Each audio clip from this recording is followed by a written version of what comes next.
Franchement, t'as pas besoin de moi pour aller à la salle et encore moins pour faire du sport. YouTube est gratuit, les applis pullulent, les conseils débordent sur internet, mais du coup tu dois te poser la question, alors pourquoi prendre un coach? À quoi ça sert maintenant? À quoi ça sert en 2025? Messieurs, dames, bienvenue sur Momentum, je m'appelle Tommy, je suis coach sportif et j'accompagne mes clients dans leur transformation physique au quotidien. Dans cet épisode, tu l'auras compris, on va parler de coaching, de ce que ça vaut vraiment maintenant, et surtout en évitant de faire du blabla motivant et essayer de te faire progresser et gagner du temps. Reste bien jusqu'à la fin de cette vidéo, surtout si tu hésites à te faire accompagner par un coach. Aujourd'hui, je vais t'expliquer comment savoir si c'est le bon moment pour toi de te faire accompagner. Bon, soyons honnêtes 2 minutes, si tu veux te mettre à la salle et te transformer physiquement, les bases vont être accessibles à plein d'endroits différents, que ce soit sur les réseaux, sur YouTube, sur des podcasts ou dans des livres.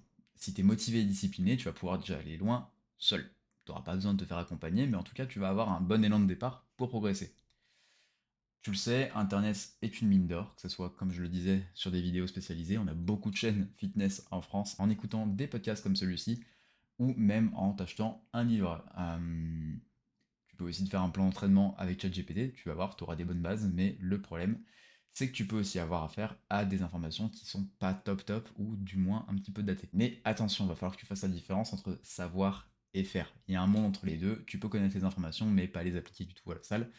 Et malheureusement, ça peut te bloquer dans ta progression. Bon, un coach, en gros, c'est pas juste un gars qui va compter tes reps et te mettre un chrono entre tes temps de récup, même si d'un point de vue extérieur, ça peut y ressembler un petit peu par moment. Ce qui va t'apporter réellement, ça va être un programme structuré et adapté à toi et à tes objectifs. Du coup, on va prendre ton profil, tes antécédents médicaux, tes antécédents sportifs et tes objectifs, que ce soit numériques ou non, et avec surtout une deadline.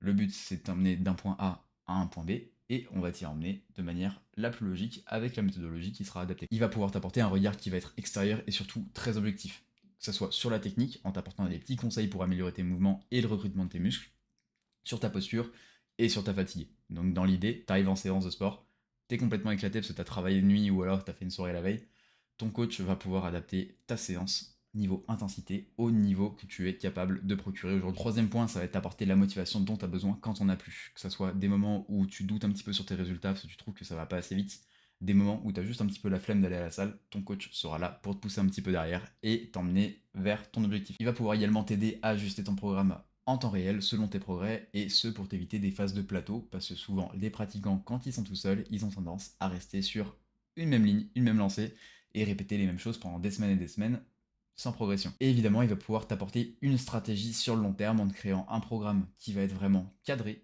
et du coup, tu seras pas dans cette situation que je déteste chez les pratiquants, quand tu leur demandes ce qu'ils vont faire, et du coup, on te répond je sais pas trop, je vais peut-être aller faire du bench. Tu l'auras compris, en gros, prendre un coach, ça va être un accélérateur de connaissances et tu vas éviter de te prendre un mur avec des erreurs que tu vas répéter pendant des mois, voire des années, qui vont ruiner ta progression. Bon, évidemment, prendre un coach, ça va pas être une obligation, tu peux t'en passer si tu as des connaissances solides, que ce soit sur l'entraînement, la programmation et la nutrition, et un petit peu de récupération aussi quand même, faut pas la lésigner celle-là. Si tu progresses bien en solo et que du coup tu arrives à mesurer des résultats sur le long terme et que tu vois que tu progresses, prends pas de coach, ça servira pas forcément à grand chose. Et la dernière situation où t'es pas obligé de prendre un coach, ça va être si tu kiffes expérimenter et apprendre par toi-même. Si t'aimes bien de prendre des erreurs pour pouvoir comprendre un peu plus simplement, libre à toi de continuer en autodidacte. Bon, par contre, selon moi, tu devrais aller voir un coach si tu te retrouves dans une de ces situations. Premièrement, ça va être si tu stagnes malgré tes efforts, que ça fait 6 mois que tu t'entraînes et que tu es toujours au même point, il y a peut-être un petit problème et il y a peut-être quelque chose à revoir. Si tu veux aller plus vite et plus loin vers ton objectif, admettons que tu es une compétition dans quelques mois et que tu vois que ça commence un petit peu à ralentir, peut-être que ça peut être pertinent aussi. Et si tu veux être sûr de faire les choses bien, que ce soit sur le fond ou la forme, que ce soit le côté technique ou le côté périodisation, et évidemment, surtout si tu veux arrêter de douter de tout ce que tu fais, là, ça sera pertinent d'aller voir quelqu'un pour t'aider un petit peu et te rassurer. Maintenant, la problématique que tu vas avoir si tu veux te faire coacher, ça va être de choisir le bon coach pour toi. Donc du coup, pour ça, il va falloir que tu fasses attention aux vendeurs de rêves. Si tu vois que c'est du contenu qui est seulement marketing, je te conseille de fuir, tout simplement. Et également, si tu sens que la personne en face de toi est un professionnel qui ne t'écoute pas et veut t'imposer son modèle, pareil, passe ton chemin. Selon moi, le bon coach va avoir 4 qualités. La première, c'est qu'il va t'écouter. Dans l'idée, il va pas te prendre et essayer de te faire rentrer dans un moule. Au contraire, il va prendre sa méthode, il va voir comment tu réagis et comment tu es, et il va essayer de l'adapter à toi. Deuxièmement, ça va être l'élaboration d'un plan qui va être réaliste. Dans l'idée, c'est pas un plan que un tel va pouvoir réaliser, c'est que toi, tu vas pouvoir le tenir sur le long terme.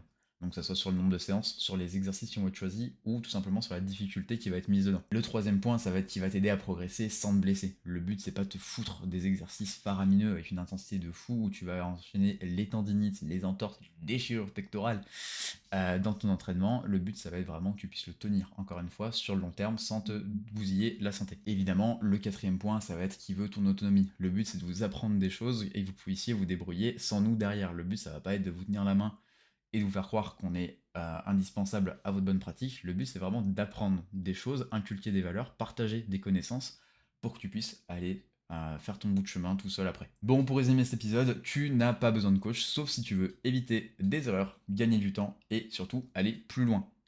Un bon coach va être quelqu'un qui va t'accompagner, t'encadrer, te challenger et surtout te tirer vers le haut pour te rendre autonome. Bon, tu m'en voudras pas de le faire sur cet épisode. Si tu veux arrêter de tâtonner et enfin commencer à progresser, tu peux m'envoyer un message sur mon site tmcoaching.fr dans l'onglet contact et je me ferai une joie de travailler avec toi pour évidemment t'accompagner sur tes objectifs. Si cet épisode t'a plu, tu peux me laisser un petit like ou un petit commentaire, le partager avec un pote si jamais il voyait pas l'intérêt d'un coach. Et moi je te dis à la semaine prochaine. Salut!